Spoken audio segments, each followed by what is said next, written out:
Fala galera, meu nome é Gilberto Melo e essa é a nossa segunda aula do curso de Magia Natural pela metodologia Espiritualidade Livre.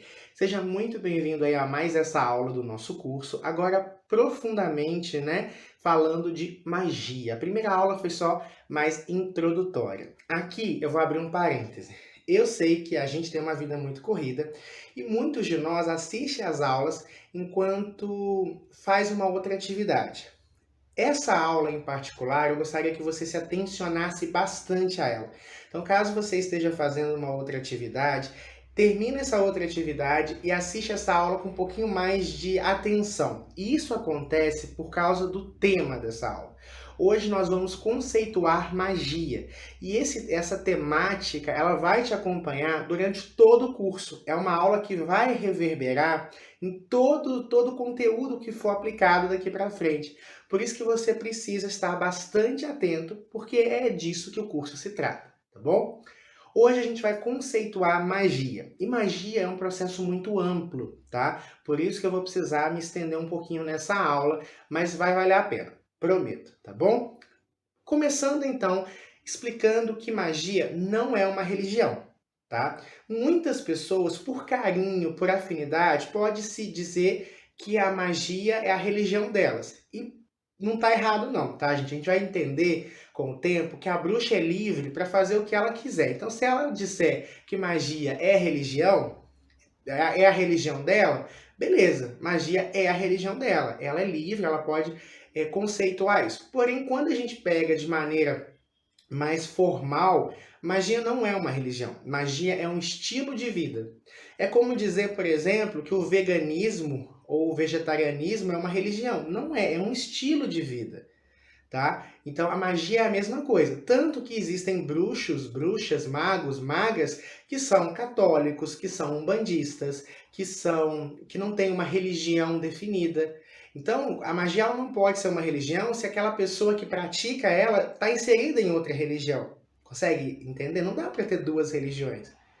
Então, a magia é um estilo de vida. E é por isso que, independente da sua visão de mundo, você pode trabalhar a magia tranquilamente, tá bom? A religião ela tem características dogmáticas. A religião ela te diz, olha, é assim que a vida funciona e pronto. Você tem que ter fé. A magia não. A magia ela tem leis que nós estudamos e mais do que isso, nós percebemos. Dentro da magia, a crença ela é baseada na razão, tá? Tanto que magia é muitas vezes conhecida como ciência oculta, porque ela tem características científicas nela. Claro que muita coisa não dá para ser provado pelos métodos tradicionais, mas a magia é lida como uma ciência, como uma arte, porque você consegue observar os princípios que nós estudamos na magia no seu dia a dia. Vamos pegar, por exemplo, as leis universais, a lei da atração, que diz que semelhante atrai semelhante. Quando você pega um copo de água e óleo e mistura, as moléculas de água se agrupam, as moléculas de óleo se agrupam. Então, o similar atrai similar, os opostos se repelem. Quando nós pensamos em grupo, o seu grupo de amigos normalmente tem as mesmas crenças, os mesmos ideais que você.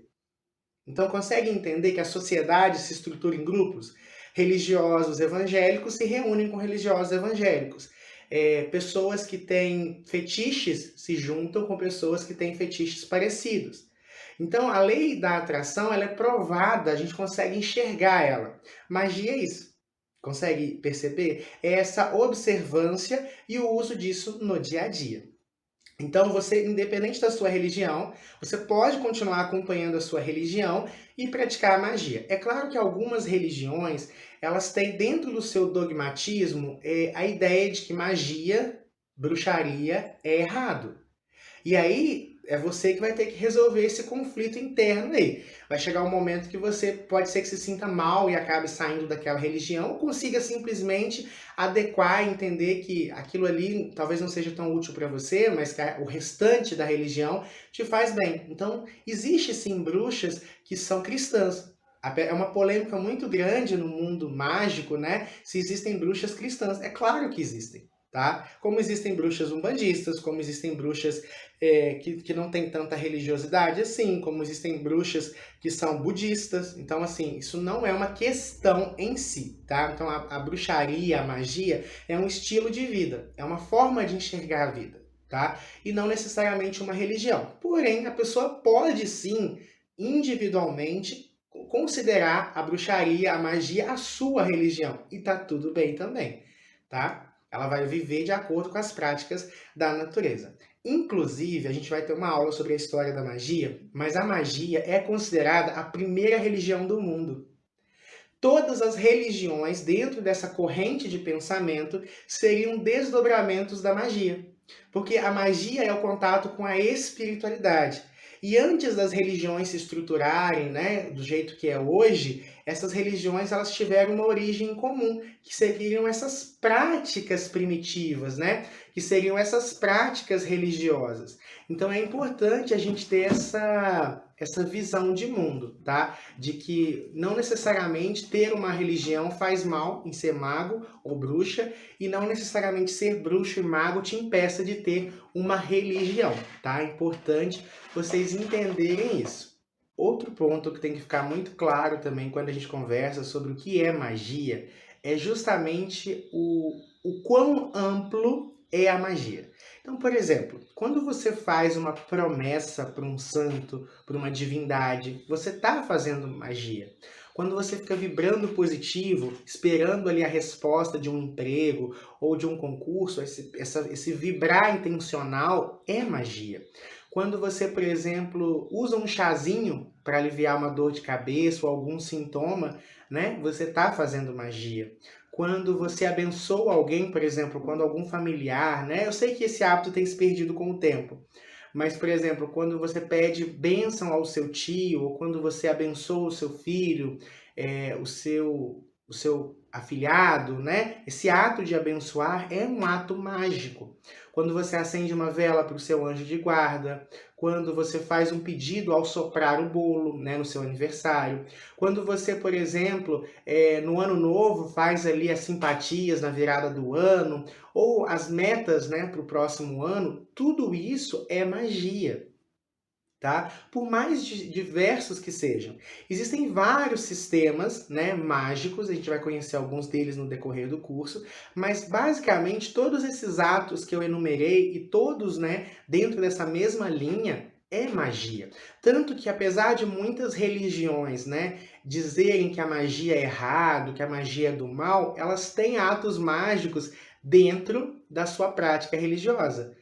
A gente vai estudar isso mais profundamente, mas, por exemplo, uma missa católica é cheio de ritos mágicos ali. E não só uma missa católica. Se você vai, por exemplo, num culto evangélico, com o olhar do mago, você percebe que ali é cheio de práticas, de percepções mágicas, tá? Mas calma que isso aí é para os próximos capítulos. A gente tem que ter uma visão mais ampla até chegar a esse nível de percepção.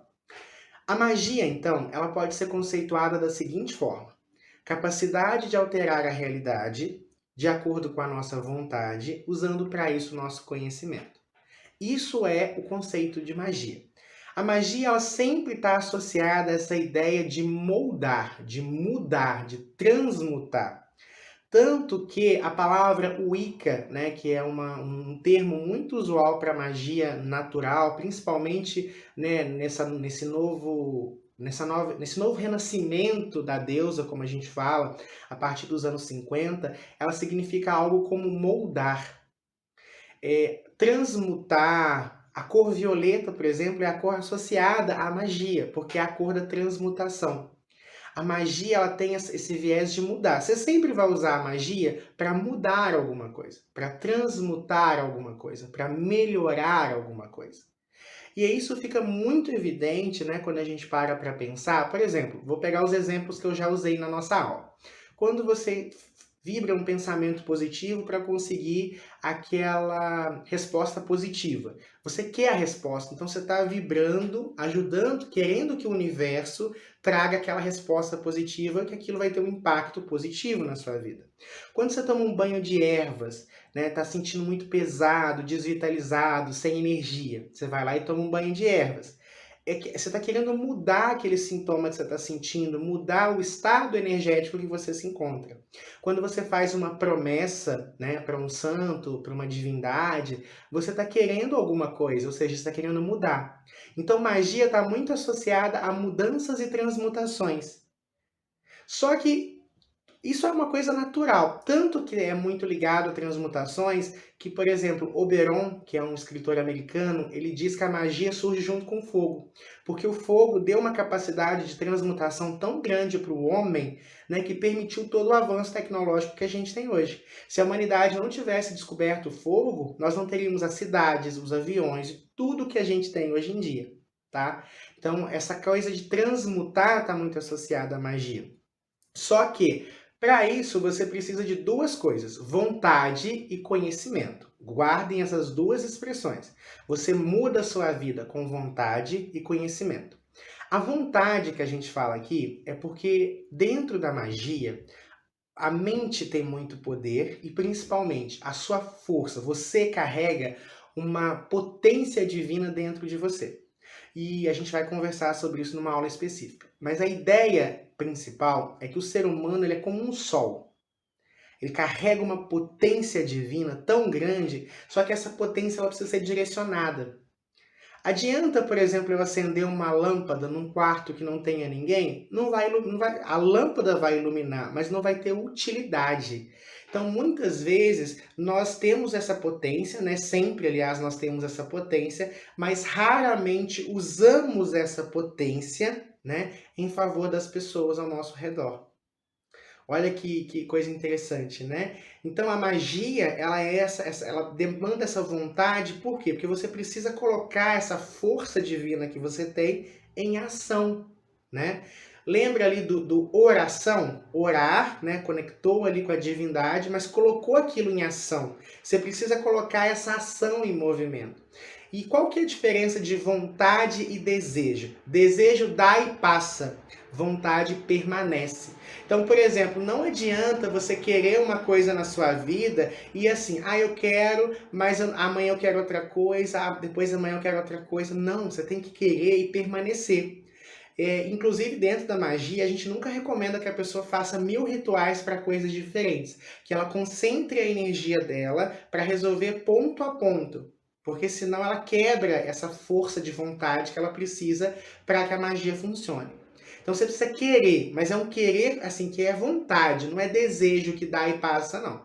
O desejo, ele não tem estrutura. O pensamento não, o pensamento com vontade, ele vai criando aquilo ali. Ele vai emanando vibrações energéticas que cristalizam a sua vontade. Então tem que ter vontade, tá? Senão não funciona. E conhecimento. E aí você que está fazendo esse curso aí vai adquirir muito conhecimento, além de todo o conhecimento que você já tem. Porque a bruxa e o mago, sempre ao longo da história, foram pessoas sábias, foram associados a conhecimento, tá? Então, assim, aqui dentro da magia, não é só o que você aprende de magia que vai te ajudar. Vamos pegar, por exemplo, o arquétipo do mago Merlin. Merlin, ele era um grande mago, conta-se as histórias arturianas que foi o maior mago daquele tempo. Ele também entendia de política, ele era o conselheiro do rei Arthur. Era muito comum na antiguidade os soberanos, os imperadores, os reis, né, terem ali sacerdotes, magos que os aconselhavam. As bruxas nas vilas, né, geralmente eram as sábias da vila. Então essa ideia, né, do conhecimento. Então o bruxo, ele não se limita só ao conhecimento magístico de cristais, ervas, fases da lua, cores, ritos. Não, ele entende também de política, ele entende de psicologia, ele entende de vários aspectos que vão ser usuais no seu dia a dia.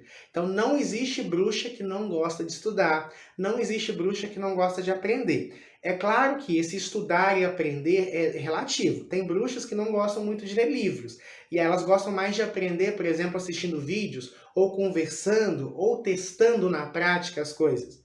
Tem bruxas que vão aprender, aí depende muito do tipo de inteligência que ela tem, se é uma inteligência sensorial, se é uma inteligência emocional, mas ela sempre vai ser muito sábia do jeito dela, aos moldes dela, ela sempre vai buscar essa sabedoria. tá? Então, assim, é importante que vocês busquem conhecimento também. Isso vai favorecer muito dentro da magia, quanto na vida de modo geral. Então, magia é isso. E aí, você precisa saber, por exemplo, através do seu conhecimento, qual ferramenta que você vai utilizar para determinado contexto. Ah, então eu estou com demanda espiritual. Eu vou quebrar a demanda, eu vou fortalecer minha energia. Então, o conhecimento ele vai te ajudar a escolher as melhores formas, as melhores práticas para te ajudar naquilo ali que está acontecendo com você, tá? Então é muito importante vocês entenderem que magia é isso, capacidade de alterar a realidade de acordo com a nossa vontade, usando para isso o conhecimento. Percebam que até aqui eu não falei assim que você precisa seguir esse ou aquele caminho, eu disse que você vai escolher a melhor forma dentre as formas que existem. Porque magia, friso mais uma vez, não é religião, é estilo de vida. Tá? Magia é simplesmente alocar um poder que já é seu em favor de você. É como você já tem tudo isso, você só precisa organizar. Entende? A magia não é algo que você recebe, a magia é algo que você já tem. Você só precisa aprender a controlar. Você só precisa aprender a direcionar. E o nosso curso está aí para isso, tá bom? Então, pessoal, isso é magia, tá? Magia não é nada disso que as pessoas falam. Gilberto, mas e se eu não quiser nenhum tipo de religião, se eu quiser só a magia, se eu considerar a magia uma religião, posso? Pode sim. Só que a religião, ela ocupa um espaço muito importante na nossa vida, tá? Como assim, Gilberto? A religião, ela ocupa um espaço muito importante. Você precisa, a religião, ela muitas vezes, por mais que ela te limite, né? Tudo que é limitante também é protetor. Guardem essa expressão. Tudo que te limita também te protege. Então, vou te dar um exemplo. Questão do uso de drogas. Quando a gente demoniza o uso de drogas, né, diz que é errado usar drogas, que drogas fazem mal, isso é limitante, porque existem, hoje em dia, por exemplo, tem se feito muitos estudos comprovando alguns aspectos bons do uso de determinadas substâncias. Então, não é tão ruim, mas tem um porquê a gente falar que é ruim, para te proteger dos vícios. Então, assim, isso para vocês entenderem, não que eu estou incentivando ou não o uso de drogas, tá? A bruxa é livre para fazer o que ela quiser e é ela que arca com as consequências das atitudes. Mas eu quero te mostrar que toda limitação também é protetora. Então a religião ela pode te limitar em muitos aspectos, mas ela te protege, tá? E a gente vai entender que existem riscos também, sabe? Mas isso é assunto mais adiante. Se você quer trabalhar com a magia enquanto religião, você vai precisar desenvolver um sistema de crenças. Então você vai estudar bastante e vai desenvolver, olha, eu acredito nisso, é assim que funciona. E aí, com o tempo, a magia passa a funcionar também na sua vida como religião. Mas de modo geral, principalmente aos moldes que nós trabalhamos aqui, a magia ela é mais um estilo de vida, tá? Uma forma de enxergar e viver a vida. Bom, pessoal, por hoje é só. Espero que vocês tenham gostado da nossa aula. Desejo muita luz, muita paz, muito sucesso para vocês e eu vejo vocês no próximo encontro. Tchau, tchau!